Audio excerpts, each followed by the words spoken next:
Good morning. I appreciate the introduction. I'm Director of Operations and Business Development, not for everything, but for the Maine Port Authority. And Maine, of course, in the United States, is not an Arctic state, nor do we see ourselves in any way, shape, or form as anything but a facilitator.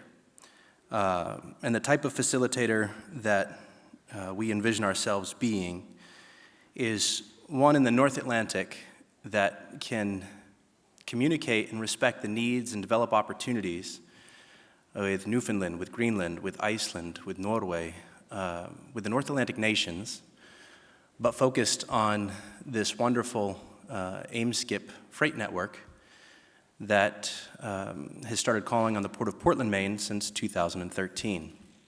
So I just want to start with that so that everyone understands what Maine's intent is, but also introduce myself a little bit differently. I'm an entrepreneur, so I own a company, a small company with 7 employees. My company is contracted by the State of Maine Port Authority to do all the marketing, business development, and operations. That's why I have a title of Director of Operations and Business Development. Part of the reason for this was that as a state agency, sometimes bureaucratic organizations can't get out of their own way to allow the private sector to develop opportunity. And what I'm going to talk about is the economic infrastructure that makes use of the infrastructure and the investments we're all talking about here. I really appreciated the gentleman from Air Greenland talking about how, with all this capacity being added and the interest and demand on tourism to the high north, you need hotels. I think that's why in Icelandair's case, they've gotten into the hotel business to some extent. And to some extent, there's vertical integration that's necessary for companies making such investments. But in the absence of that, collaboration at forums such as this amongst business partners, that can lead to that economic infrastructure that's necessary for making use of the capacity and the increase in demand. One other reason that as an entrepreneur, I'm in the private sector and I'm contracted by the Maine Port Authority is because in the private sector, you can say and do the things that are necessary to get things done. You can speak very candidly. So very candidly, I think sometimes all of us, human beings, spend too much time debating what we see at the summit of a mountain, rather than starting up together up a trail. And that is not the case today with the announcement that has been made here between AIM-SCIP and Royal Arctic Lines. This is collaboration in action. And I oftentimes use metaphors. I speak in metaphors because conveying information is critical to get a group of people to start doing things together. And so what has happened here between Royal Arctic Lines and AIM-SCIP is not dissimilar to your ability to check a bag at an airport, have connecting flights, but not have to recheck the bag, re-go through security, get yourself a new ticket. That saves cost, saves time, and makes it very easy for the private sector to then start doing business over that network. So I hope that helps everyone understand the value to private businesses in what has just happened here, and also how this is collaboration where we're starting up the trailhead and not discussing what we think is at the summit. Furthermore, Maine, working with Arctic nations, while there is a lot of talk about transpolar routes, the Northern Sea Route, the Northwest Passage, the Polar Sea Route, and all of it is valid. Our concern when we started working with AIM-SCIP was just that too much talk focused on that misses the opportunities that exist now.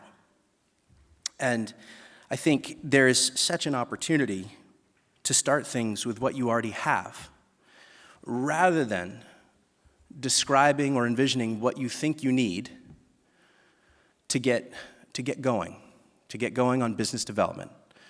My company in Maine since 2009 has been operating and developing the International Marine Terminal on the Portland waterfront. And this was a dilapidated asset, an old ferry terminal, no freight, no business, no use. I like broken things, and I like fixing them. So it was a good opportunity. The other thing about broken things is not a lot of people want to walk into something that's dilapidated. So that's part of, again, that theme of challenges being actually opportunities. But in order to redeem that challenge as an opportunity, it starts with your perspective, and you have to work with what you already have in order to start to develop demand for some of that future capacity that everybody's excited to be talking about.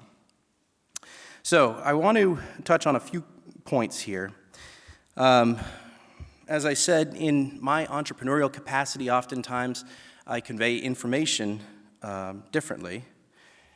And so this is one such concept that we've used in the United States to help people understand the value of aim-skip coming to Maine.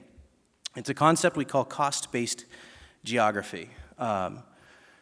I think many of you are familiar with the geography of this region, so you all know that Iceland is not actually that close to the coast of Newfoundland or Nova Scotia or Maine. However, you are only as near or far from something as you can afford to be. If you show up to Keflavik, the international airport in Iceland, with €1,000 or $1,000 in your pocket, that might get you to Boston. That might also get you to Seattle. Boston and Seattle are very different geographically and distance-wise from Keflavik, but you're equally close from a cost perspective. This is a critical concept for what markets pay attention to and how the private sector is analyzing what opportunities it is investing in and it is going to explore. So, by aim-skip coming to Maine, we became equivalently as close to Iceland as we are by truck to New Jersey from a cost perspective. By aim-skip coming to Maine, we became equivalently close to Greenland and Tromsø, Norway, as we are by truck to Virginia or Washington, D.C. And Washington, D.C. is a 14-hour truck drive for us, okay? But it's costly. So when you start looking at this and realizing this is the true paradigm, it's just presented to you a little bit differently, the private sector starts to consider opportunities they hadn't considered before. This is critical when we're talking about developing economic infrastructure. One thing I wanted to make a point of saying, the gentleman, Pita Atami, I don't know if I'm pronouncing that correctly, but the gentleman from Air Inuit, he mentioned how everyone has this plan Nord, or north, and Air Inuit has a plan south. What a wonderful concept. I think all of the Arctic needs plan south. Every nation, you have all these Arctic strategies and what have you. But in order to start developing economic infrastructure that is beneficial to the residents, the indigenous people and the residents of the Arctic, you need to have a plan south. In order to implement that plan south, it comes down to building relationships. This is such a good forum for building business-to-business relationships, and it has to be the right relationships, people who are actually going to supply something to someone else and make money in the process. Those are the relationships that you need to have to develop economic infrastructure. And crucially, in order for those relationships to work, there must be trust. So if you don't trust each other, that needs to be worked on in order for economic development to actually occur. Finally, talking about value-add opportunities. Anders Askol mentioned from the Sami and reindeer herders' perspective about the Tuborg plan, Tudor plan. The Tuborg plan's maybe at 6 o'clock this evening.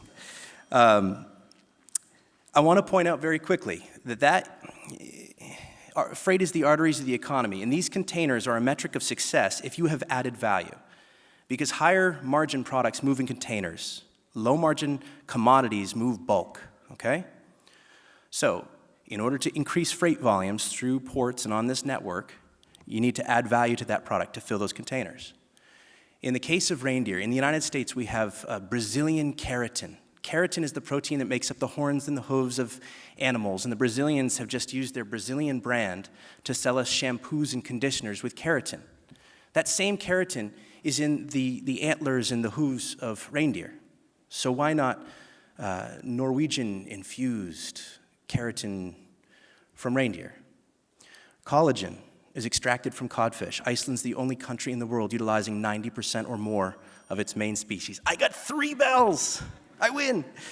And then finally, from shrimp, prawn, lobster, chitosan.